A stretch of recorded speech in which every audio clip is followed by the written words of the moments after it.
Thank you so much for joining us today. We are here to participate in session 2, part A, checking for understanding, providing feedback with NCUST, the National Center for Urban School Transformation, and the Equity, Disproportionality, and Design Project. I am Erin Mahoney. Thank you so much for joining us. We are happy to have you and looking forward to sharing in some learning today. Before we get started, we want to make sure that you all are aware of this collaboration that we have.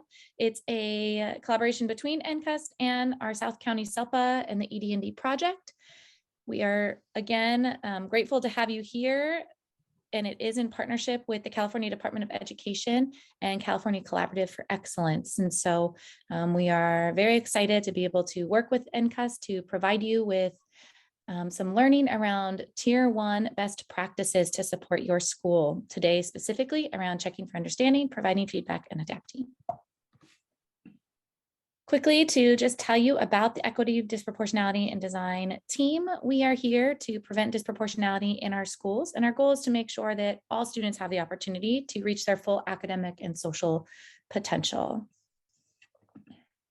Our team, you can see here, all work together to ensure that this mission is met. We are led by our Executive Director, Russell Coronado, supported by Adrian Bautista, our program clerk, and the rest of our team here, like me, our executive consultants. We have Ryan Estrellado, Marcus Jackson, and Olivia Rivera. I am very happy now to turn it over to our partners and would like to introduce Kara, who will take it from here. Thank you so much, Kara. Good afternoon, everybody. We're just thrilled to be here on our second event with SELPA. I want to just introduce our team quickly, and it's not our entire team, but it's the team that's involved in this particular project. So Rupi Boyd is sick today, so you won't see her, but I'd also like to introduce my colleague, Jose Inigas. He's also an executive coach. And then our executive director, he may be familiar to you. He's the former superintendent in Chula Vista Schools, and we're so happy to have him as our new executive director. Let me turn it over to Francisco Escobedo, who will go on to the next slide. Thank you, Kara. It's just a delight being here in the sense of moving the instructional needle forward. And that is the essence of NCUST. So we are part of the San Diego State Foundation, and our existence for being is to help schools such as yourself to become models of equity and excellence. So we've awarded and visited and celebrated and analyzed positive outlier schools throughout the country from all demographic groups. And these schools, they're positive outliers because students of color, students from very difficult social barriers are exceedingly doing well in academics. And so we admire how these leaders ensure that families are respected and appreciated. And the next slide, what you'll see is some of our knowledge base, again, from over 160 schools, 25 states. This is just some quick bullet points on what we have seen in the area of trends. We know that teaching and learning matters, and today we're going to focus on that aspect of teaching and learning. But alongside with what's happening in the classroom, culture is critical. You know, you can almost taste and feel the culture of a school when you enter the doors of a school, and that really is a window of what are the academics, what are the relationships in that system. And the system matters, right? Depending on where you're at, who you're connected to in the district, that system really is critical. And leadership matters. And it's not just a principal, but teachers being leaders in their classroom, in their school is very critical. So all of these components are very much interrelated. You almost can't see them separately, but the key is how do they work synergistically is very critical. So in our next slide, you'll see one of our books. We actually have 3 books published, and we're going to focus on this one. And this is Teaching Practices from America's Best Urban Schools. And these are 7 trends where we predominantly see in these positive outlier schools, right? From making students feel valuable and capable, which is a lot of our SEL efforts. You'll see that more than ever. But also there's our instructional efforts that are just as critical. And today we're going to focus on checking for understanding, providing feedback, and adapting. So that is going to be our focus for today. So Kara is going to go over our goals for this session. You know, this seems like a good time to share a little anecdote that we heard from one of our many award-winning schools when we asked them what was the #1 thing that really changed the trajectory of your school and the outcomes for kids, because it was just a few years before then that they were not performing where they were. And the principal's answer to that question was, well, we stopped teaching school like we were feeding the chickens. And what he meant by that was, you strap on your lesson plans and you throw out all the information, and whoever gets it, gets it. And that's how they used to teach. And I think probably, if I was honest with myself back in the early 80s, that's probably how I taught too. So our goal today is to take that #5 teaching practice and help you understand what teachers and educators in high performing schools that we have awarded in our America's Best Urban School Awards, how they're doing the checking for understanding. And then you probably already have those goals happening in your building right now. So we want to help you strengthen what you're already doing. And then we want to give you some ideas on how to support the people in your building in this particular teaching practice. So Anna Babakarian, she is an outstanding 4th grade teacher from Horace Mann up in Glendale, California, where we have awarded multiple times to Horace Mann. So we want you to take a little bit of time. Frankie, I think you have that next slide. No, I don't. Oh, this is just, go ahead and we're going to listen to Anna as she begins to tell us the different components of checking for understanding. I apologize.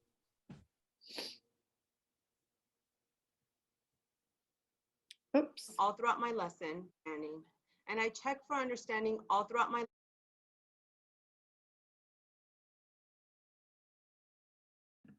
Are you not able to hear? Got press play. lesson. And don't press it again. I really love the, basic teaching model where you connect and then you model, you make sure students know their objective, what they're working towards. Modeling, I believe, is key. So students not only are told what they're doing, but they see it and they hear you think it through. And then constantly, providing that feedback as they're working towards that objective.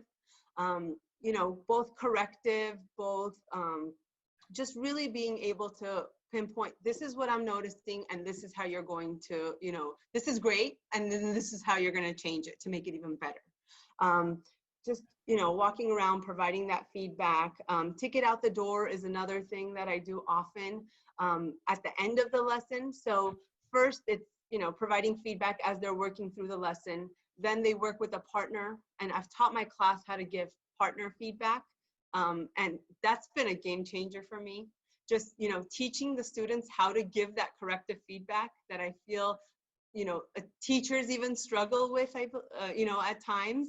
And it's just amazing to see them, I saw that you did this and this is how you're going to change it to make it better. And it's just amazing, that peer, involvement. And then, just that final check that I have my students do, and then again, that ticket out. Something I do with that is it's not like a ticket out the door at the end of the day, but it's throughout the lessons. So we do something called universal access, where they go to another classroom to, just to make the class size smaller. That's when I do like a small group instruction.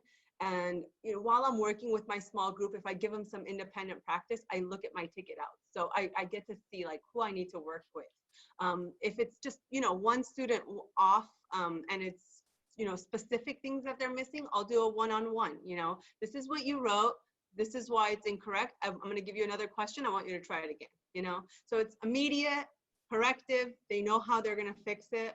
In a small group instruction, I love that because I get to see that little area where they, that missing point in their instruction, like this is what you don't understand. Which is so hard to do in a big group setting. And I can, correct it and we can practice some more. Or how am I going to change, the way I taught it? Because obviously that student didn't understand it. How am I going to change it in a way that now it's going to be more interesting for them or more connected to what they know, connecting that known to the unknown, and just work through that.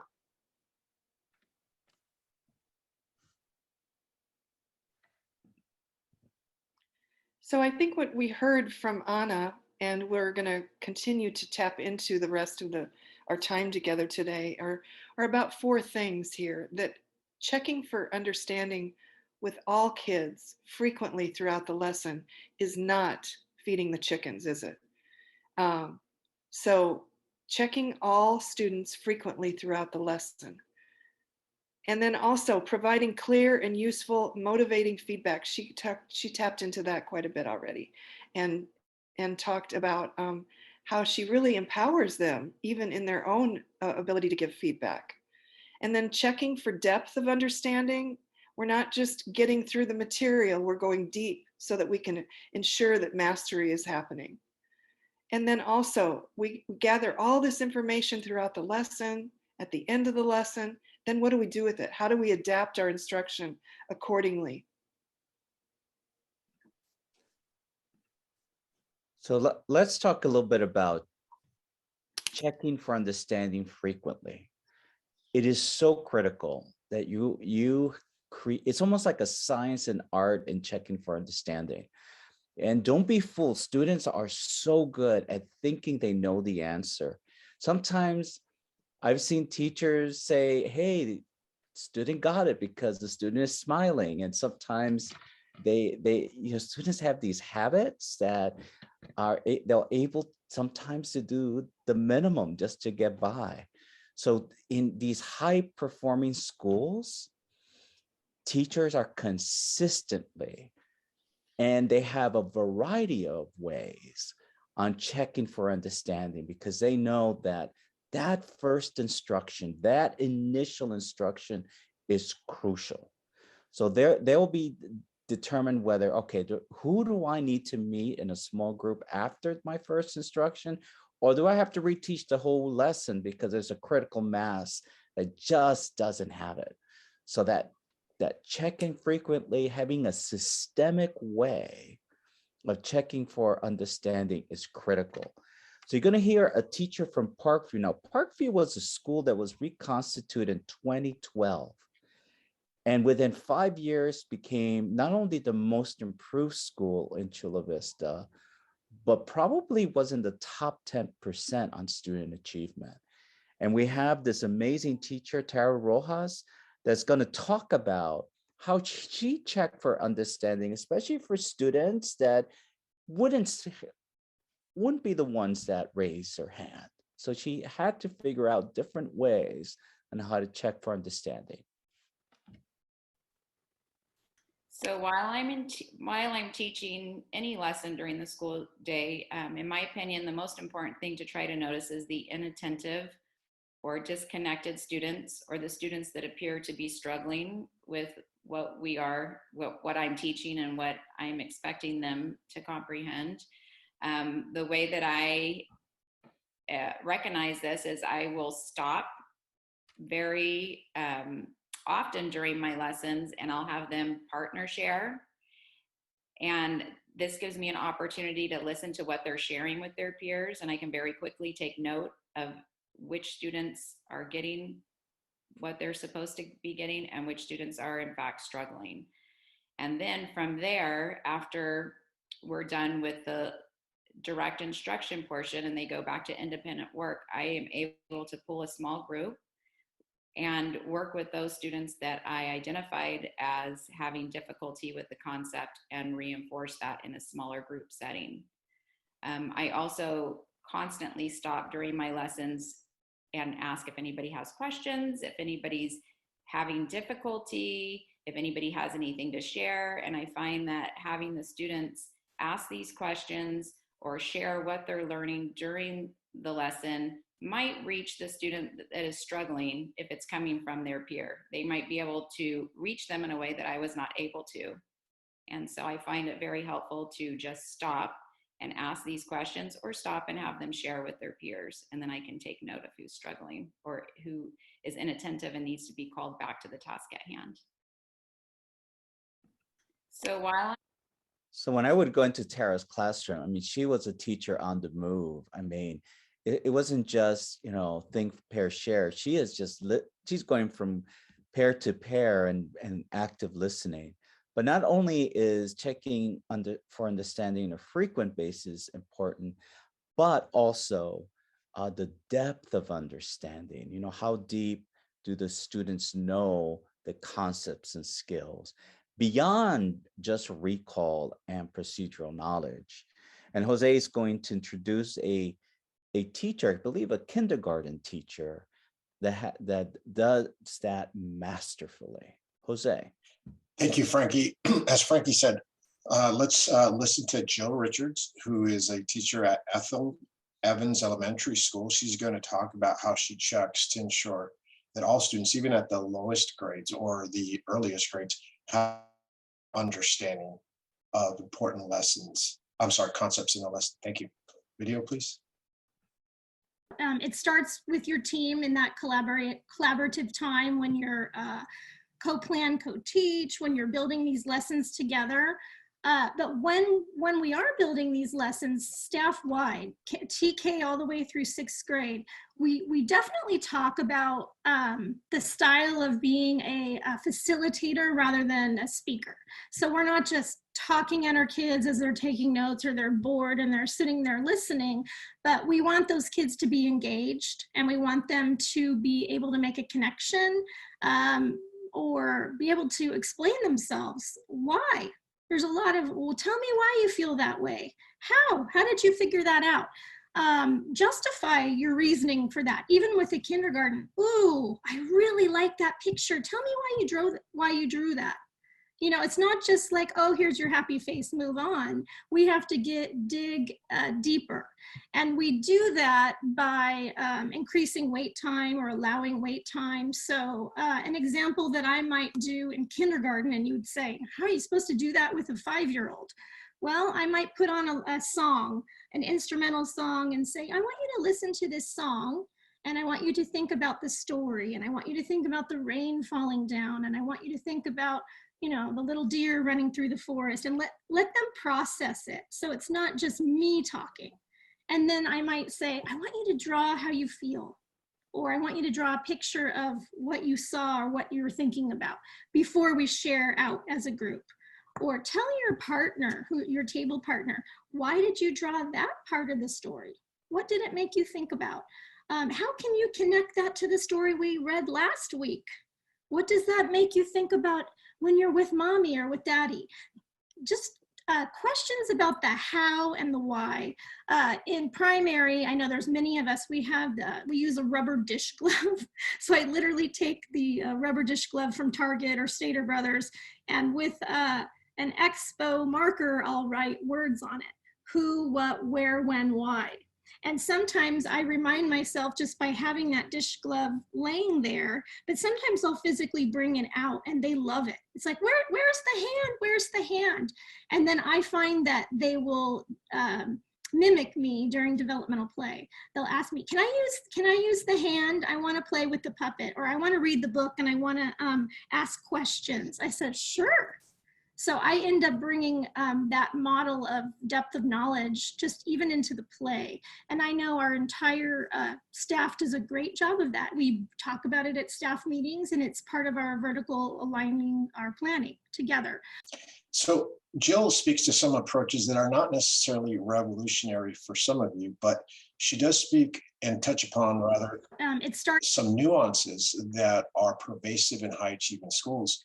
And in these schools, checking for comprehension feels, as Frankie was saying, you can feel and taste the culture. In these high achieving schools, the checking for comprehension really does feel more like a mission where each teacher is committed to gauging whether or not students authentically understand during a lesson. And in these schools, we see teachers across the board making a concerted effort to help all students by answering questions that require higher cognitive ability, higher levels of cognitive ability. And moreover, teachers in these schools don't assume that all students understand at a high level based on the answers provided by a few students. And this is especially true for complex or abstract concepts. And so to be clear, it doesn't mean that teachers in these schools do not check for lower levels of comprehension, but they sequence or layer a lesson in such a way that ultimately does require students to answer questions that require higher levels of cognitive ability. Next slide, please. Thank you. So a third aspect to consider when checking for student comprehension is how do we as professional educators respond to students when they provide answers that are indicating that they are not comprehending the intended learning outcome.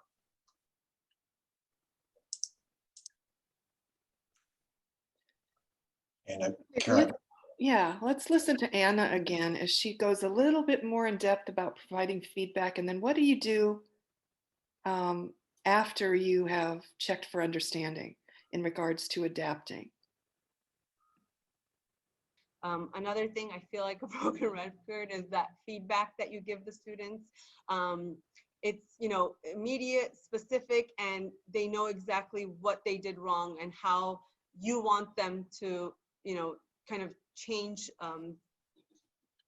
their road and how they're going to move on to going back to those thinking steps, and how are they going to be able to remember those steps that we discussed. You skip this one, you know, so it becomes an easier way to give feedback because it's something that they've seen, they've heard, and I say seen because we, you know, write it out for them, so it's something that they can always go back to and look at as they're working on you know, their own practice of that objective.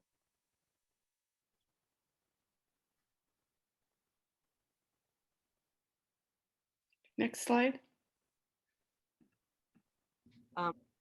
So when we gather all of the information that we have during a lesson, then it's time to decide, how am I going to adapt my lesson so that I am more likely to get the outcomes that I'm wanting from all of my students.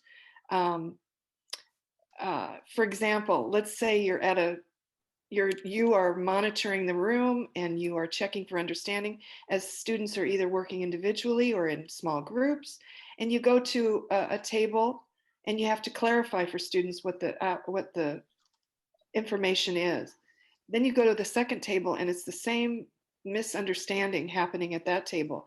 It's really kind of silly for you to just keep going from table to table hearing the same thing without stopping, bringing everybody together and adapting your lesson right there. So teachers in these high-performing schools know exactly what to do with the information they gather during their checks for understanding. Thank you, Kara. So now let's hear from Cindy Garcia, who is at Concourse Village Elementary, as she explains how her various efforts to check for comprehension help her adapt and refine standards-based instruction. When I explicitly model or introduce a concept through our active involvements, let's say I am teaching or I am showing them, now they do, that's a perfect way to obtain data and observe what they're doing. I also administer weekly check-ins to assess reading comprehension strategies that they're using. What annotation markings are they using? Because that helps us really understand if they're understanding the text they read. So we do a lot of exit slips as well. And all of this is in connection to our next generation learning standards. I also assess them during our conferences. And I review, okay, last week we reviewed this strategy. Can you show me? And I'll just do a quick sample. It's like, we were practicing how to get the main idea of this text. Let's quickly review that, and I'll have them independently do it. And that gives me a one-on-one time to provide feedback to them and make it more personalized. So the video speaks to the importance of not just collecting the data, but how we use that data or act upon it to adjust lessons in a way that are going to increase the likelihood that all students will master the intended learning. It also speaks to how we differentiate instruction, or how we can use the evidence from our checks of comprehension to differentiate the lesson. So for example, even when a student provides us with the correct answer, how do we go about using, for example, guiding and probing questions to increase their level of mastery? Next slide, please. So, thank you. So let's take a step back and reflect on what we observe in high achieving schools. We notice that teachers in these schools plan instruction by first making clear to themselves what they want students to know before they intentionally plan into a lesson checks for comprehension.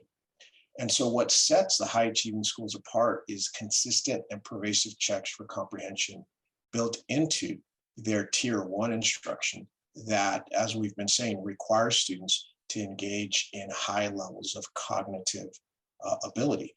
And in these schools, we find that quality checks for comprehension allows teachers to adjust the lesson and provide students with useful feedback in a way that increases the likelihood all students understand the intended learning after the initial tier 1 instruction. And to be clear, we find that this includes students with exceptional learning needs, as well as English language learners. And so teachers in these schools also take care to provide students with feedback in such a way that it encourages students to continue to want to learn challenging concepts and skills. So the result is that in these high achieving schools, there are fewer students who need tier 2 support. Again, it doesn't mean that students don't need tier 2 support. It just means that a lower percentage of them need tier 2 support, and that this in turn allows a teacher to customize or tailor that tier 2 support because they have less students who need that tier 2 support. Next slide, please. Jose, this is just another diagram, just reminding everyone of where we're leading with, again, just checking to make sure that all students are checked on frequently throughout the lesson, that we are constantly providing good motivational feedback that gets kids excited about their learning and getting the answers right, and to have a deep understanding of the concepts. And also then that next move of what do we do with the information that we've gathered throughout the lesson. So now I would like everyone to process this information and really begin to reflect what are some of the best practices you are seeing at your school that illustrate great checking for understanding, providing feedback, and adapting. And it's really critical for at least everyone to contribute one practice they see at their school. And then we'll come back and share some of those practices. It's very critical. One of the things that you heard in these positive outlier schools, the planning that takes place, not only horizontally, but vertically as well, and part of that planning is sharing these great practices, right? And so, we need to carve time for reflection and sharing and then implementation. So let's go on to our breakout rooms, and let's begin reflecting. To go. Okay, great. I hope everyone had a great time sharing and communicating, and let's all share one practice from each breakout room. So let's go breakout room 5. We'll go from 5 all down to 1. Anyone to share in breakout room 5? Or Erin, you can call out a name. Ooh, put somebody on the spot. Let's Yeah. see. Room 5, we have Tony or Monica, maybe. Okay. Tony or Monica, you're up. I'm going to assume there's only one of me. There is only one of you. Okay. So yeah, we talked a little bit about how we use Schoology, and then also how one of our group members talked a lot about just forming equitative groups, and then using that to kind of get more student to student kind of feedback, and it sounded really, really positive and sounded like it would work. So Tony, expand on equitable groups. What do you mean by that? I'm intrigued by that term. So it's just thoughtful organizing of the classroom in ways that based on student ability, but also where their strengths and where some students might need some extra help or not be as vocal. And so just being mindful of the different parts that they all bring, and are able to help kind of fill in the gaps where needed, and help model either appropriate behavior, or you have some kids that are just kind of natural more leaders, or naturally more talkative, and they can help kind of I see. right. And so it's not all the SPED kids, or not all the kids with IEPs or whatever it may be, Right. Where it's thoughtful, and once you know the kids, then you can help them kind of help each other, and then that helps build motivation, it helps build confidence, and helps build their kind of buy-in, right? And so, and it was the idea that monitoring 4 or 5 groups is easier than 30 kids, right? In terms of CFUs, and making sure that if the group has the answer, then they all have the answer, and if they're not sure, then they're going to ask. So. Okay. Thank you, Tony. Thank you for sharing. Okay, someone from group 4. Do y'all have someone who would like to share? That was your group, Kara. You want to just pick someone from the list, Erin? Oh, they're in the hot seat. Oof. I feel like I'm the teacher that's checking for understanding right now. You're the leader. Let's go for, I have Julie here. Julie Gard. Funny. I'm the shy one. Our group was talking about using like a cold call on method to check for understanding. And I think I heard it also referenced as equity sticks or something. So just doing that periodically, so that you're not just saying, any questions, did you get it? And then you have those 2 or 3 kids in the front that answer, but trying to keep everyone engaged and checking everyone's understanding, getting a good sampling from the class. So how do those equity sticks work? I'm just curious. If I go into the classroom and I see these sticks, what would I see? Somebody else mentioned them. We just we just call it something else. It's basically a jar. You have a popsicle stick with every kid's name on it. Oh, So it's a way to keep kids on their toes. They know they could be called on at any time, and it gives you that really random sampling of checking for understanding. that's outstanding. Great. That does, I've seen that, and it does keep kids on their toes, that's for sure. So thank you. Thank you. You're welcome. Okay, how about group 2? What about group 3? Oh, that's right, group 3. That was Jose, that was your group. Do you have anyone, or would you like me to name someone? Yeah, I'm sorry, I was on mute. Is there anyone from group 3 that would like to share out? As I indicated, I'm not going to call on anyone, but it would be great. We heard some really great practices. I'm enjoying this cold calling. I can do it. All right, thank you. So we had a lot of good ideas, like you said. One thing that was really cool that I thought sort of took the pressure off of explaining something and actually was also showed understanding was one of our members, and I forget her name, but she mentioned that she has her students explain things to others as if they're explaining it to a third grader or to a younger student. And then that makes it so that they break it down into the simplest form of what the lesson was.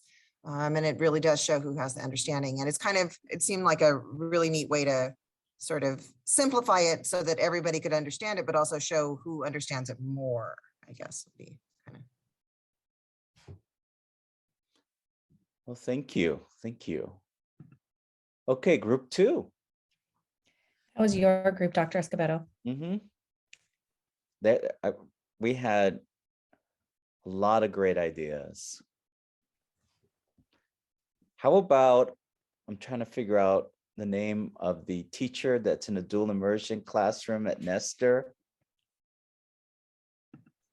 It's me, Carolina.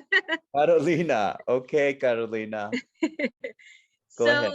Our group, well, I'm second grade and the rest of the teachers there were high school. So it was neat to see how some of the strategies go from primary to upper grade. And we talked about creating community so that even though students are held accountable, it's a low affective filter. They're willing to get their work checked or they're willing to give each other feedback. So it's really important to build community and to make sure that they know they can get called on through writing, like checking their journals. I said for science, my students do their science investigations and I let them know, like, today after class, I'm gonna pick 5 journals and I'm gonna check them. And my students are so excited and they want their journal to be the one I check.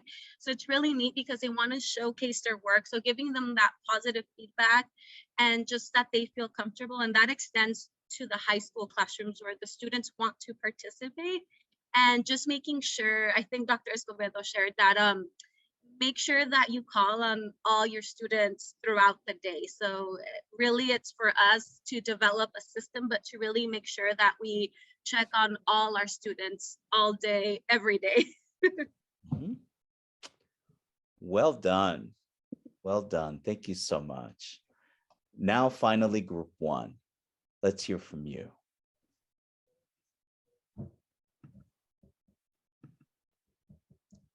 Well, Erin, I guess you're gonna have How to. about, yeah, I'll pick Perla.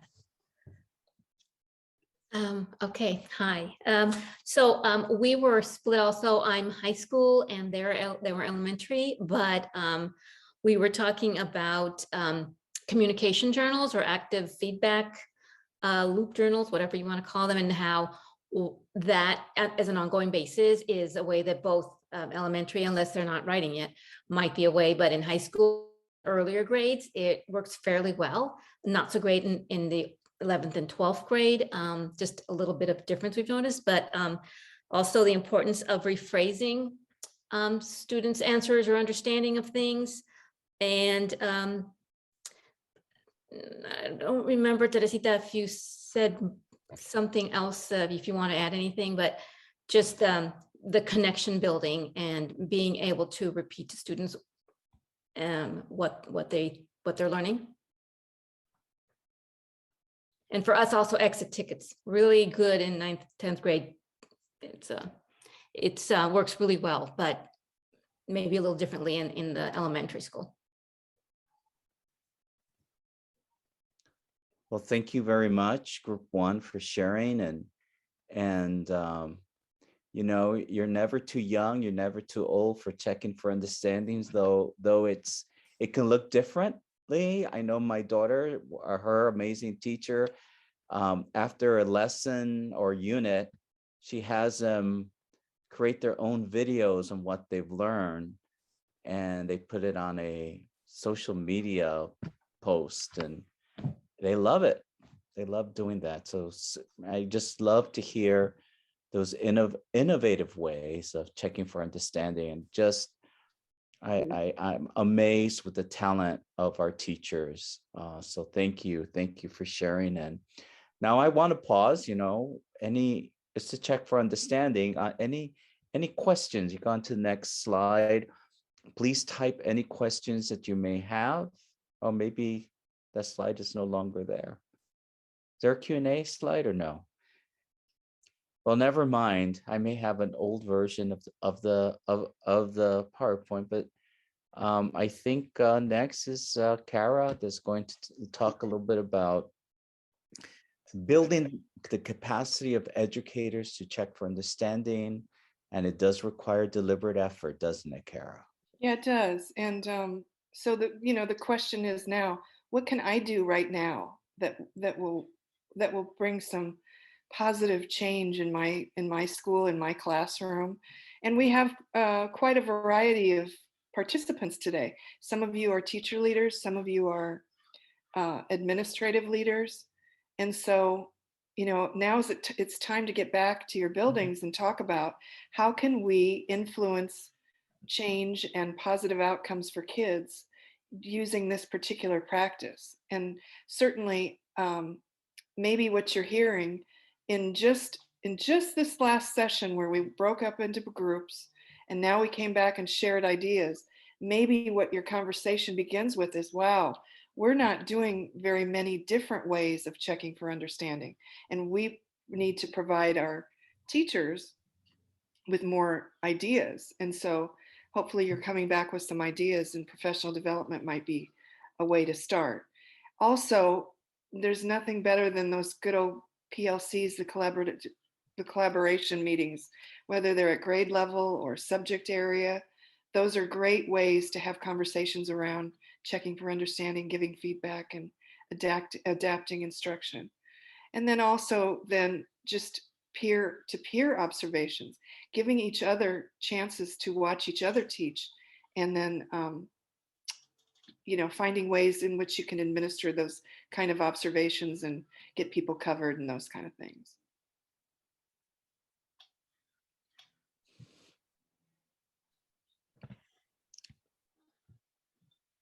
Frankie, I think this was you. Oh, okay. So we're going to go back into breakout rooms, and the question is what have you done, or what do you plan to do to help more teachers at your school promote checking for understanding, providing feedback, and adapting instruction accordingly? And how can you make this a school-wide strength? And I do understand, staffing is an issue and so forth. However, when you look at the achievement gap, it's not going to get better. And so with the constraints that we have, is how can we share some of these practices, and in order for this to take hold and really make a significant influence on student achievement, it has to happen school-wide. That unity of effort, that consistency, that no matter which classroom you visit, you pretty much, you don't see the same thing, but you see the same behavior, you see the same rigor, you see these specific techniques on checking for understandings occurring frequently, occurring consistently. So we're going to have some time to then go into our breakout rooms and talk about this aspect. How are we going to create a system in our school to ensure this is happening? Okay, great. Let me see, make sure I'm not muted. I'm not. That's awesome. So, okay, I believe it's time to share. But this time we're going to start with group 1 and work our way to group 5. So group 1. That was our group. Okay, Erin. We have a volunteer. Yes. So we talked about in some schools, sort of public schools that are not charter schools tend to have a little bit more coaching capacity. And I was surprised to hear that people who are tenured can sign up for a review. Found that to be interesting. And then we're at a Waldorf school, so we talk more as sort of just bringing it to light and sort of in more of a collaborative way. Teachers helping teachers and, you know, talking about its importance, and then people bringing examples in a faculty meeting and how that would work. Yeah. Thank you. Thank you. Great job. I mean, it's so important. I was just hearing Linda Darling Hammond talk about the teacher crisis and teacher retention, and how it is so important that giving teachers leadership positions is one of the best effects on retaining teachers. So thank you for sharing. Okay, group 2, which is my group. We had some amazing people, teachers from Cupertino. Anyone would like to share from the Cupertino area? I can share for our group. One of the things that we talked about was kind of the question or concern around teacher bandwidth now more than ever, and just being really thoughtful about not wanting to add more to teachers' plates, like another thing to do or like another initiative or something new add on, but instead thinking about what are teachers currently doing that maybe they could think about in a slightly different way or implement more intentionally, and really about highlighting and celebrating the things that teachers are doing in their classroom and finding a way to share that more widely with the school. Thank you. Thank you. That bandwidth is crucial. I mean, as teachers, you have so many responsibilities, and, you know, giving teachers the space and the time is crucial. So group 3, anyone in group 3? Jose, that was your group again. Yes, and we had a wonderful conversation as well. Lots of great ideas about how to reinforce the PD with other school-wide practices and approaches. And RJ, I hope you don't mind if I sort of pick on you, because I would love for you to share what you were saying. Sure. So obviously we know that the PDs are never just enough, and being a new teacher myself, I think establishing certain particular strategies that we had spoken of to implement, and probably even getting surveys to implement those. And so having good guidelines from the top down in how to implement these strategies, and then having a way to come back and present those. And then also just the open-mindedness of all the staff members on campus, being, as we've heard a few, some of our people in our group had discussed that they were able to jump into another classroom and to be able to observe and get a good idea of some sort of how to assess a group assignment. One of our other group members were trying to explain a positive experience that they had of being able just to go in and observe another peer or another colleague to get some good strategies. And I think just being able to open through with all of that across the board, and having access to all of our colleagues, and it would be very helpful. And I just think the real component is going from the top down and having that open-mindedness of across the board. Thank you for sharing, RJ. You know, that isolationism is really difficult, especially now, and we need to share ideas. I remember probably 30 years ago when I started as a teacher, I really learned to teach because of a lady named Mona Pagard, that I was able to view her classroom. She shared lesson plans with me, and I learned so much from her. And we need to systematize that even more. So thank you for sharing, RJ. So I believe is breakout room 4. Yeah. Linda, do you want to share what you were talking about, your idea of taking back just a walkthrough? Sure.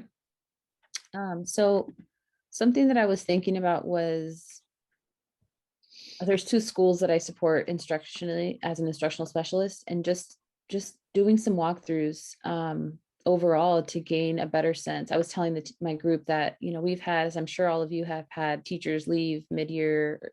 There's just like so much change that getting a good pulse on, like, maybe like 3 months ago, I thought these things were happening, but like if I haven't done a walkthrough recently, it's kind of like the CFU for my schools, right? Like what's actually happening right now, and gathering data on what practices are strong. And then, as someone else mentioned, being able to shout out those teachers, because a lot of our teachers that are like fabulous don't realize that they're not really seeing other people, and then they don't feel good about how effective they are. And so like it would build them up to be like, hey, this person, you know, shouting out in a PD, this, you know, these people were doing these practices really well.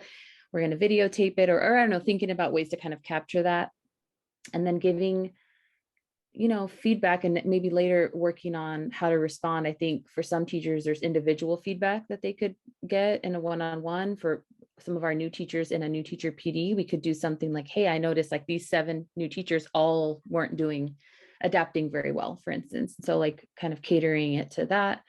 And then for other more experienced teachers, just having collaborative space to talk through what they're doing and how they're responding. So that was sort of an idea that I had.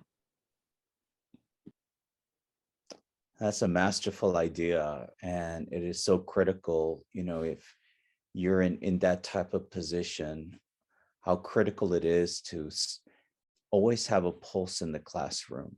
And you know, one of the things that when I was a principal, 40% of my time was in the classroom, and your feedback matters tremendously. How you provide it is critical. You know, you always try to do it in a constructive and uplifting way, and but being present is critical. So thank you for that insight. Appreciate it, Linda. Okay, final group 5. Hi, I'll share for team 5. So we talked about kind of the difficulties right now with bandwidth, like Jackie mentioned. Teachers are covering for other teachers like crazy right now. Teachers are strapped and feeling a little bit overwhelmed. So a big PD wouldn't really make sense to me right now on something like this. It's just, we've got so many fish to fry. But something that does feel really manageable, even this semester, would be during our department meetings or during smaller PLC meetings, just to even have, like we used to in the world language department, which Stacy's here and she's also in my department at my same school. We used to do a thing where it would be like a 5-minute share best practice of reading strategies or of whatever it is. So taking time during meetings that feel often like nuts and bolts or just information dissemination, and be like, let's take like a 7-minute best practice, go around the table and everyone commit to trying one new one by the time we meet next month. That feels like something that's tangible with the right amount of accountability, I think, too, because it's good to be a little bit accountable within a department or a PLC, depending on the size of your team. Thank you. Great innovative way of sharing and making it manageable and knowing where we are and you know, in the situation we are right now. So thank you so much. Really appreciate it, Kiki, for you sharing that method of bringing in something new and being palatable for everyone. Okay, we shared quite a bit. We had some content that we went over. And I just wonder if are there any specific questions from anyone? I'm going to pause here. Use the chat box, please. And Erin will be monitoring the chat box. And I'll be more than happy to answer the question, or Karen, Jose are here as well. And if I'm not able to answer, I'm sure they will. But any questions that you may have, any lingering questions, perhaps from some of the beginning portion of our content, please love to answer as many questions as you may have.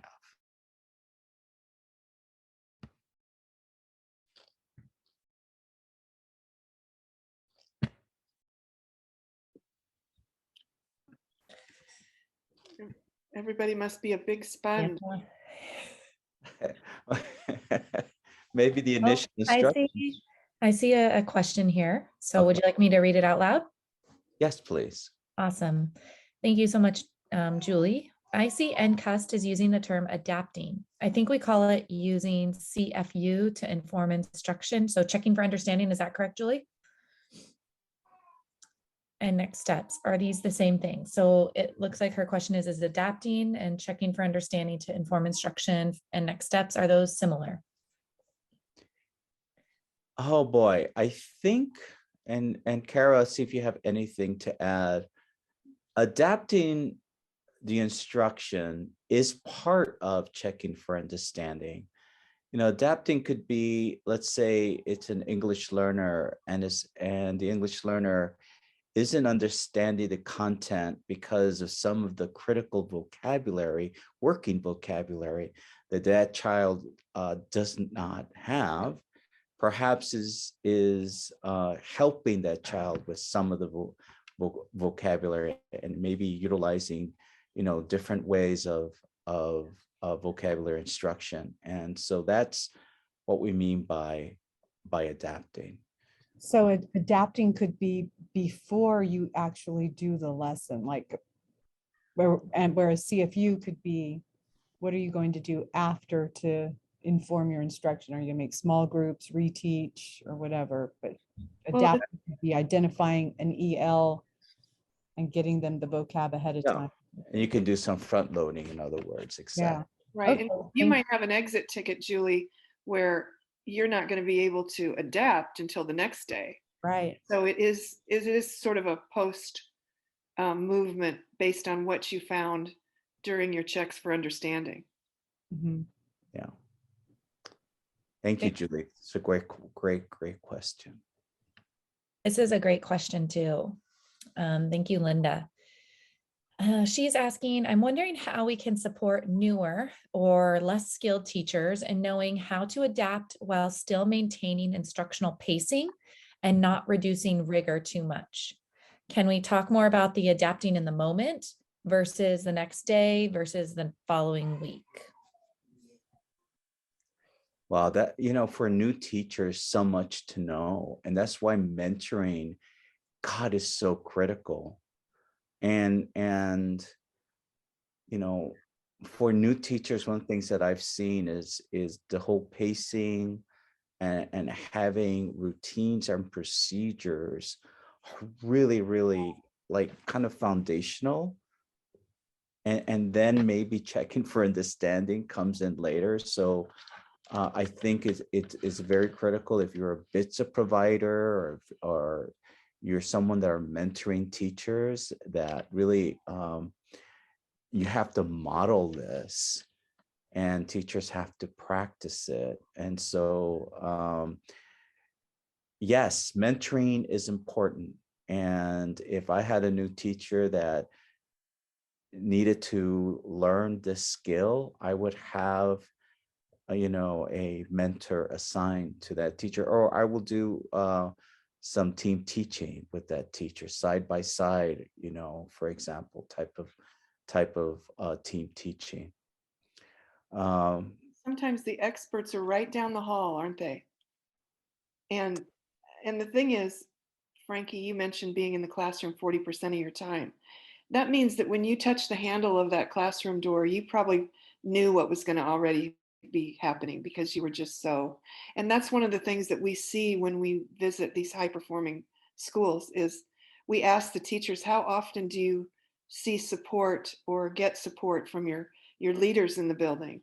And they say constantly. They're in our rooms in and out all the time. If they're not, we're knocking on their door saying, is everything okay? Why haven't you been in my room for a couple of days?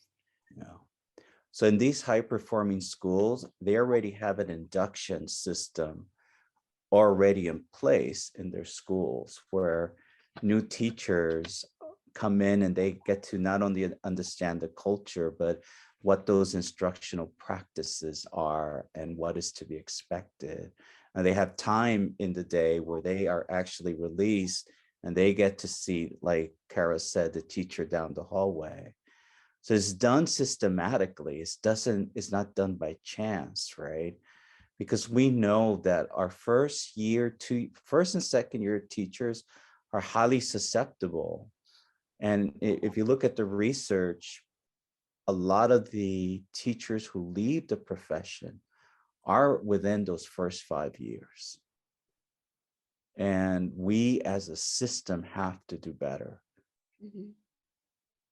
So thank you, Linda, for really bringing up a real important aspect that we need to improve on as a system. You know, the other thing is part of the system needs to be, you don't just say, hey, go see Mr. Escobedo because he's really good at checking for understanding. You go with them and you sit next to them and you point out what you want them to see is part of the system of, you know, visiting other classrooms. I just added an article called Diversifying the Teacher Profession. And Linda, I think you would really enjoy reading this article. It really talks about what you're asking about.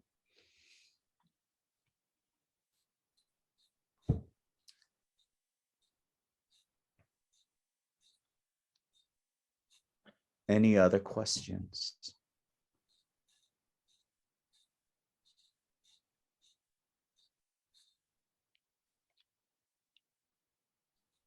Okay.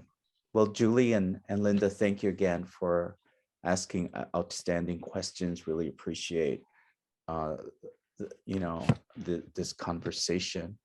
So Kara, I believe, is next, and she's going to talk a little bit about how you make your school a model for checking for understanding.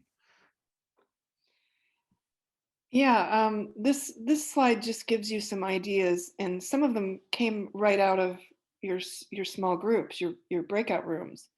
But you certainly want to be very specific about the professional development that you're providing. And we talked about different ways of doing this. And Kiki, I think it was you that said, you know, now just doesn't seem like a big all school, all staff PD time. But you can do this in smaller chunks, and maybe you do a series through PLCs where you're looking at those different components of checking for understanding at the various times that people meet to collaborate.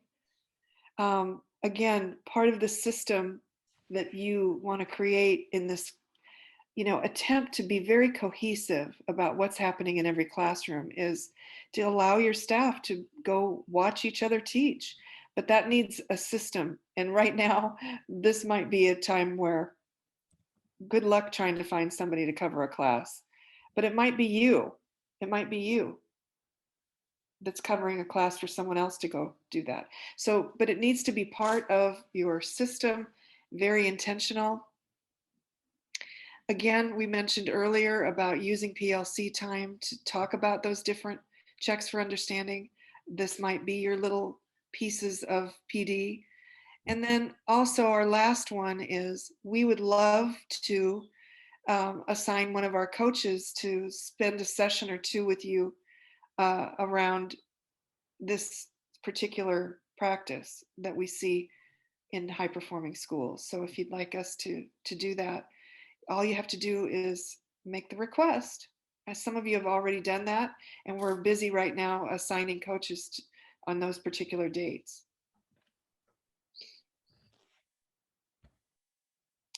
And then we want you to know that our next session is scheduled for February 24th, the same time. And let's see, what was the topic for the next one? Erin, do you remember? Oh, promoting clarity. Yes. Yes, that's No, right. it's to continue to, it's right there. It's the part C for this session. Oh, okay. I'm sorry. Yeah, each session is 2 parts. So it's the second part to this focus. Okay. And if it's okay, Carol, I'll kind of share real quickly.